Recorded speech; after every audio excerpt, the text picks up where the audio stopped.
Akala mo ba na ang iyong $20 na AI subscription ay ang pinakamagandang deal sa siglo? Sa totoo lang, isa itong patibong. Ang isang power user sa mga tool tulad ng Claude Code ay aktual na nagkakahalaga ng $15,000 bawat taon para patakbuhin.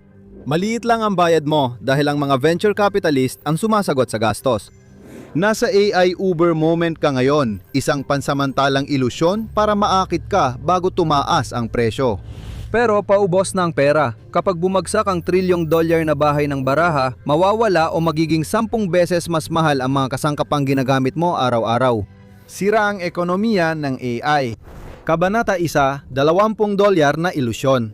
Nagsisimula ito sa iyong pitaka. Ang seryosong Claude Code user ay gumagamit ng 10 bilyong token taon-taon na parang unit ng AI pag-iisip. Lahat ng binabasa, sinusulat at desisyong ginagawa nito ay nakadepende sa isang token. Kung babayaran mo ang paggamit na yan sa pamamagitan ng karaniwang API, ang 10 bilyong token na yan ay aabot sa humigit kumulang $15,000 kada taon. Yan ang totoong presyo na walang subsidy. Walang diskwento o insentibo, puro aktual na gastos sa pagproseso. Ngayon, ang parehong user na may max subscription na fixed, ang bayad ay nagbabayad na lang ng $1,200 kada taon para sa parehong workload, mula $15,000 hanggang $1,200. 1.72% na nakatagong subsidya. Isipin mong pumasok ka sa dealership, pumili ng kotse na $15,000, tapos $1,200 lang ang kailangan mong bayaran dahil may nagbayad na ng natitirang alaga. Hindi ito makatuwiran, kaya kakaiba ang modelong ito. Pero nasa financial projections ng OpenAI ang sagot na leak sa The Information. Ang kumpanya ay inaasahang malulugi na $14 na bilyong sa 2026, hindi kita, kundi lugi. Ang $22 na buwan ng subscription ay sumasaklaw lang ng halos 1.7 sa totoong gastos ng isang aktibong power user. Hindi ka customer, pain ka lang. Bawat prompt na tinatype, bawat linya ng code na ginagawa, bawat gabing pagpupuyat sa chat ay binabayaran ng mga namumuhunan. Tinataya nilang hindi na makakaya ng mga tao na wala ang produktong ito pagdating ng tunay na bayarin. Buong mga industriya ay pumapasok kahit lugi. Mga law firm na nagpapareview ng dokumento sa 5 sentimo kada dolyar. Ang mga marketing agency ay gumagawa ng kampanya sa presyong hindi posible 18 buwan na ang nakalipas. Sinusubukan ng mga ospital ang diagnostic tool sa presyong hindi kayang tustusan ng model provider sa malaking saklaw. Lahat ng kasunduan ay suportado ng pangmatagalang kapital na naghahangad ng 10 ulit na balik. Kung nalulugi ang mga kumpanya sa bawat user na nare-recruit, bakit sila nagmamadaling mag-recruit pa? Alam na natin ang estratehiyang ito at ang kalalabasan. Kabanata 2, ang multo ng Uber. Noong 2014, isang itim na SUV ang darating sa labas ng apartment mo sa loob ng 3 minuto. Magalang ang driver at malinis ang sasakyan. Pamasahe mo papuntang airport ay $11 lang. Magtataka ka paano sila kumikita, pero hindi talaga yon ang layunin. Sa halos isang dekada, isang henerasyon ang nabuhay sa tinatawag ng mga ekonomista na millennial lifestyle subsidy. Sinadya ng mga venture capitalist na mag-invest sa ride-sharing, food delivery, co-working spaces at meal kits. Ibinaba nila ang presyo para talunin ang mga lumang kakumpetensya at gawing ugali ito ng mga tao. Plano nilang sakupin ang merkado tapos itataas ang presyo para kumita. Ang take rate ng Uber o bahagi ng pamasahe na kinukuha ng kumpanya ang nagsasabi ng buong kwento. Noong 2022, 32 sentimo kada dolyar ang kinukuha ng Uber mula sa bayad ng pasahero. Sa 2024, tumaas ito sa 42 sentimo, lalong lumiit ang kita ng driver at tumaas ang bayad ng pasahero, kaya kumita ang kumpanya. Pareho na rin nangyayari ito sa AI sector. Pareho pa rin ang mga mamumuhunan, pareho pa rin ang estratehiya, at pareho pa rin ang memo tungkol sa pagpepresyo. Inaasahan ng mga analyst ng industriya na halos doble ang itataas ng presyo ng mga consumer subscription tier sa susunod na 2 taon. Nagpatupad ang Anthropic ng mga bagong limitasyon sa paggamit na dahan-dahang itinutulak ang mga power user sa mas mahal na mga plano. Samantala, ginawang premium ng Google ang dating libreng Gemini features. Hindi chismis ang 100% pagtaas ng presyo. Nakaschedule na ito. Ganon din ang mga enterprise contract. Ang custom na kasunduan na pinirmahan ngayong 2024 ay may mas mataas na presyo sa renewal ng 2026. Pareho pa rin ang produkto pero paulit-ulit tumaas ang presyo. Kailangan tanggapin o talikuran ng user. Simple lang ang ride sharing. Ilipat ang sasakyan mula point A hanggang B. Hindi tumataas ang gastos kahit dumami ang users at mas nagiging epesyente pa ito.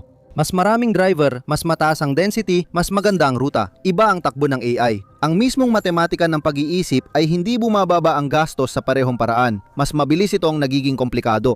Laging sinasabi ng AI executives na bumababa ang presyo ng compute at aayos ang unit economics sa kalaunan. Hindi ito lubos na totoo, parang kalahating katotohanan lang. Bumababa taon-taon ang gasto sa query dahil sa mas epesyenteng chip at mas magadaan na modelo. Mas mura na ngayon gumawa ng AI-generated na salita kaysa 18 buwan na ang nakalipas.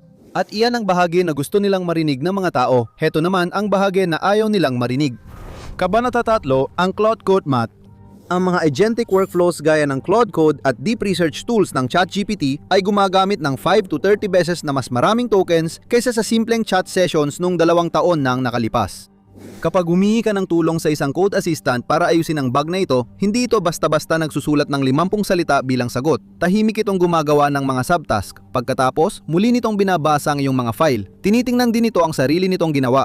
Paulit-ulit itong gumagawa ng draft at tinatapon ng karamihan habang tahimik na nagsusuri sa likod ng eksena. Maaring gumamit ng daan-daang libong token ng isang simpleng kahilingan bago may lumabas na sagot.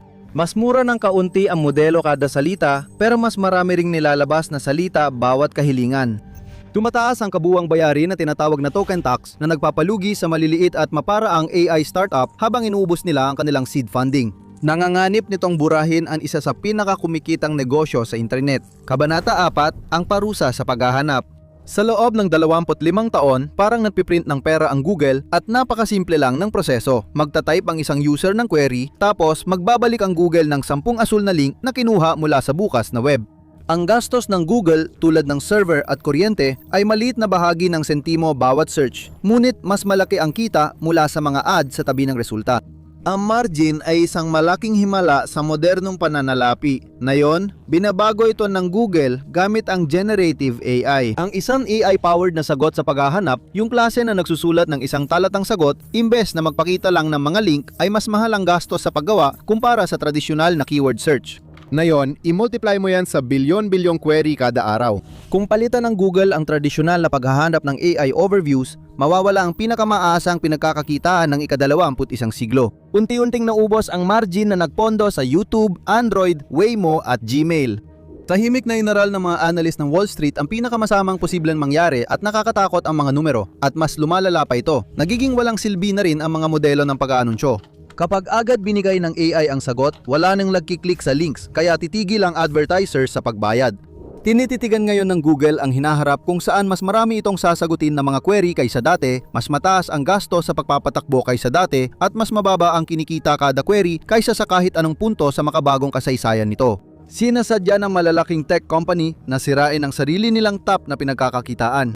Napagpasyahan nilang mas mapanganib hayaan ng kalaban na manguna kaysa patayin ng sariling pinagkakakitaan. Tinatawag itong innovator's dilemma sa business school. Kapag may bagong teknolohiya na nagbabanta sa pangunahing negosyo, may dalawang pagpipilian ang mga kasalukuyang kumpanya.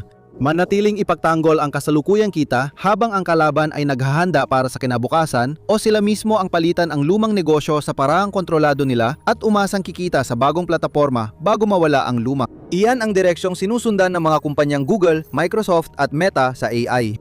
Sinasabi nilang papalitan ng AI ang mga trabaho, pero walang makakatiyak dito. Lahat ay masyado nang nakasulong para umatras.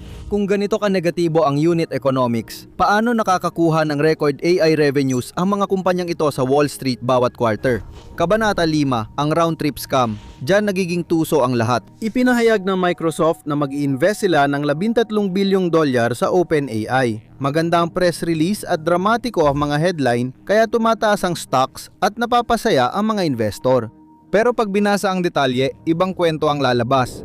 Malaking bahagi ng investment ay hindi napupunta sa bank account ng OpenAI kundi bilang Azure Cloud Credits.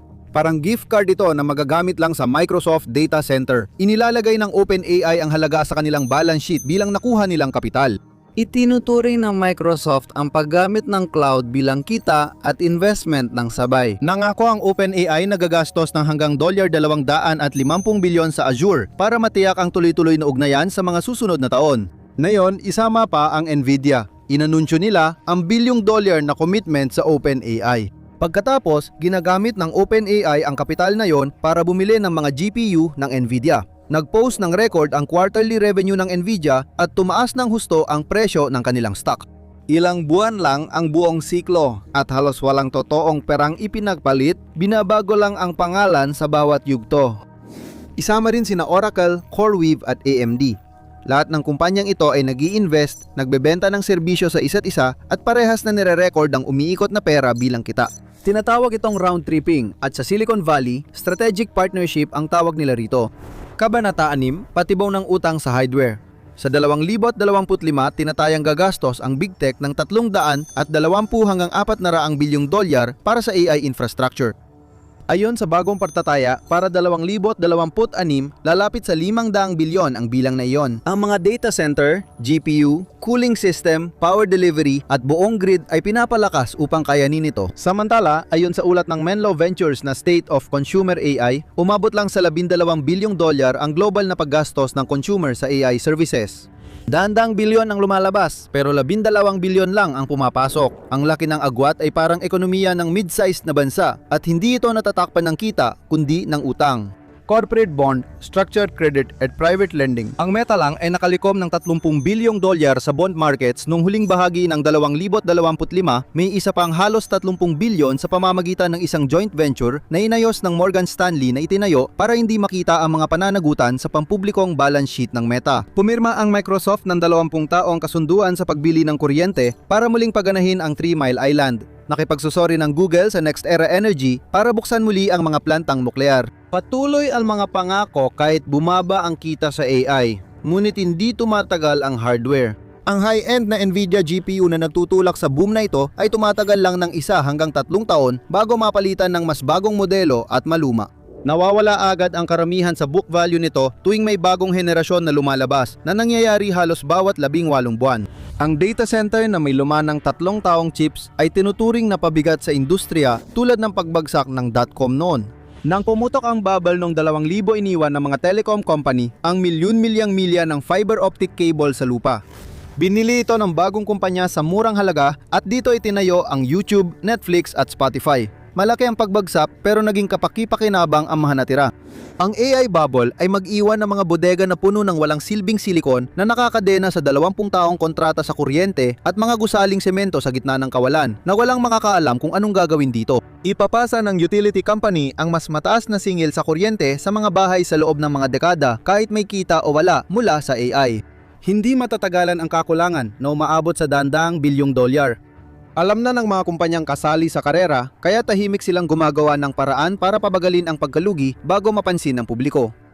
Maraming gumagamit ang nakaranas nito kahit di nila namamalayan. Kabanata 7, ang palihim na pagpapahina. Isang AI model na dati mabilis magtapos ng code, ngayon nakakalimutan na ang proyekto sa gitna. Dati kaya ng chatbot magsulat ng 5 tuloy-tuloy na talata, ngayon 3 na lang. Dating kayang gumawa ng perpektong larawan ang image generator sa 30 segundo, pero ngayon may 7 daliri ang output at hinihingan ka pa ng upgrade. Totoo ito, lumalala ang produkto. Kung di na gumagana ang mga numero, kadalasang palihim na pinapahina ng provider ang kalidad. Madaling makita ang senyales. Ang message caps na dating every 5 hours mag-refresh, naging 8 hours na. Ang default model sa isang app ay tahimik na pinapalitan sa mas maliit at murang bersyon. Binabawi o tinatanggal din ang memory features. Mas mataas ang presyo ng subscription para sa advanced na pag-iisip. Ang God model na ipinangako sa launch keynote ay tahimik na pinalitan ng mas murang, di gaanong matalinong bersyon. Maraming user sa Reddit AI tool threads ang nagsasabing tamad na ang kanilang assistant. Nagpo-post ang mga inhinyero ng magkatabing screenshot ng parehong produkto na mas pangit kaysa 6 na buwan dati, ngunit madalas itong itinatanggi ng mga kumpanya. Paminsan-minsan, naglalabas sila ng peeling benchmark, malilinis na prompt at optimized na senaryo para ipakita ang pinakamagandang performance. Nakakuha sila ng konting oras pero hindi nito naaayos ang mas malalim na problemang nagsimula nang bumagsak ang unang alon ng AI ecosystem. Kabanata 8, ang 2026 malawakang pagkalipol. Pinatayang 40% ng mga AI startup na inilunsad noong 2024 ay nagsara na o na-acquire na ng mas malalaking kumpanya ayon sa datos ng CB Insights. Iyan ang magalang na tawag sa fire sale kapag ang isang naghihirap na kumpanya ay nabebenta ng mura sa karibal. Hindi negosyo ang binibili ng mga bumibili. Kinukuha nila ang mga inhinyero, isinasara ang produkto, at inaabsorb ang talento na kaya nilang kunin. Hindi lang ito libangan sa garahe ng isang tao. Ito ay mga kumpanyang may Series A rounds, seryosong mamumuhunan, kita, nagbabayad na customer, at magagandang profile sa TechCrunch. Pagkalipas na 18 buwan, nagsara ang mga ito halos dahil sa parehong dahilan. Ang taas ng gastos nila sa pagbili ng produkto at bayad sa mga tagapagbigay ng modelo tulad ng OpenAI, Anthropic at Google kaya halos walang natitirang kita. Ang startup na gumamit ng GPT-4 na may magandang interface ay pwedeng maningil ng $50 kada buwan pero ang API usage ay pwedeng umabot ng $80 para sa kanila. Lahat ng aktibong user ay lugi. Habang lumalakas ang marketing, mas mabilis maubos ang pera ng kumpanya. Kapag may bagong tampok ang foundation model provider, madalas nitong pinapatay ang maraming startup. Naglabas ang ChatGPT ng native na voice mode. Magpaalam na sa 6 na voice agent startup na nagtapos ng Series A nitong nakaraang quarter. Naglabas si Claude ng PDF reader. Nawalan ng silbi ang buong hanay ng document tool dahil sa isang update ng produkto. Nagkakawatak-watak ang ekosistema ng independenteng AI companies dahil sa mataas na compute costs at mababang kita. Pag namamatay ang mga startup, nababawasan ang kita ng cloud provider, kaya magandang negosyo dati ang pag-invest sa foundation model. Doon nagsisimula ang huling yugto. Kabanata Siyam, ang gakilang AI rug pull. Ayaw na ng mga venture capital firm sagutin ang pagkalugi kahit may pag-asang tagumpay sa hinaharap. Gusto nilang makita ngayon ang malinaw na daan patungo sa kita na may quarterly milestone. Para sa mga kumpanyang gumagawa ng foundation model, dalawa lang ang pwedeng mangyari. Una, isang biglaan at matinding rebisyon sa presyo. Ang 20 consumer plan ay nagiging $100 plan o tahimik na pinapalitan ng pro tier na 10 beses ang mahal pero parehong tampok. Ang isang Cloud Code user na nagbabayad ng 1,000 at 200 taon-taon ay maaari nang ma-invoice ng halos 15,000 ang totoong API cost. Isang freelance designer na nakasubscribe ng $10 para sa image generation ay inabisuhan na ililipat ang plan sa bagong sistema. Maliliit na negosyo na gumagamit ng murang AI ay kailangang mamili. Magbayad ng 10 beses na mahal o bumalik sa luma. Mas masama ang huli. Basta na lang sinasara ang serbisyo at nakita na natin ang mga palatandaan. May mga maliit na AI na kumpanya na nagsara matapos ang 30 araw na abiso, kaya napilitang ilipat ng mga customer ang kanilang mga taon ng trabaho sa natitirang kakumpetensya. Inalis na ang mga specialized na modelo para sa legal na pananaliksik, medical imaging at customer support dahil hindi naging maayos ang kita. Nagtapos na ang murang AI kasabay ng libo-libong resibo at abiso ng pagsasara. Mas malala pa ang totoong dahilan kaysa simpleng pagtaas ng presyo. Sa 2026, tila magiging luho na lang ang AI at di na pangunahing produkto. Ang mga murang bersyon nito ang nagturo sa henerasyon na kailangan nila ito. Ang mamahaling bersyon na lang ang pinapayagan ng mga balanse ng kumpanya na umiral ngayon. Ang malalaking kumpanya na kayang magbayad para sa bagong presyo ay lalo pang magpapalakas ng kanilang kalamangan. Ang mga freelancer, maliliit na negosyo at mga taong nagpasimula ng maagang paggamit, sila ang mga napasikat nito. Ang unang mawawalan ng kakayahang makagamit dahil sa taas ng presyo. Malapit nang magbago ang ekonomiyang umaasa sa murang katalinuhan dahil sa tumataas na halaga nito. Hindi na magtatagal ang mga produktibidad na inaasahan mula 2024 pagdating ng 2027. Darating ang revolusyon ng AI, pero hindi para sa lahat at hindi sa inaasaang presyo. Sabi ng kasaysayan, mabilis lang mangyari ang mga pagbagsak. Ang pagbagsak ng .com ay tumagal ng 2 taon mula rurok hanggang sa pinakamababa. Ang AI bubble ay may mas maraming leverage, mas mataas na konsentrasyon at mas maraming utang na nakapaloob sa pundasyon nito. Kapag bumaliktad dito, maaring mangyari ito sa ilang buwan o linggo lang. Kapag lumiit ang kita o may malaking kliyente na umatras sa renewal, pwedeng agad mawala ang kumpiyansa. Hindi kailanman naging kasing mura ng akala ng lahat ang mga gamit na inaasahan ng milyon-milyon araw-araw. Sinusuportahan lang ang mga ito ng pera ng mga mamumuhunan na nagsisimula ng maubos. Maaring darating pa rin ang panahon ng AI, pero tapos na ang murang panahon ng AI na nagpaloko sa isang buong henerasyon para muling buuin ang paraan nila ng pagtatrabaho na nakaasa rito. Hindi pa lang dumarating ang bayarin. Kapag nangyari yon, hindi na muling magmumukhang totoo ang presyong yon. Unti-unti na ring nawawala ang kumpiyansa na hindi mapipigilan ang AI industry. Ang dati tuloy-tuloy na pag-usad ay nagpapakita na ng unang bitak dahil sa presyon. Mula sa tanong kung gaano ito kalaki pwedeng lumago, naging sino ang matatamaan kapag hindi ito nangyari. Alamin ang epekto sa ekonomiya kung pumutok ang $2 trillion na AI bubble. O panurin mo na lang ito.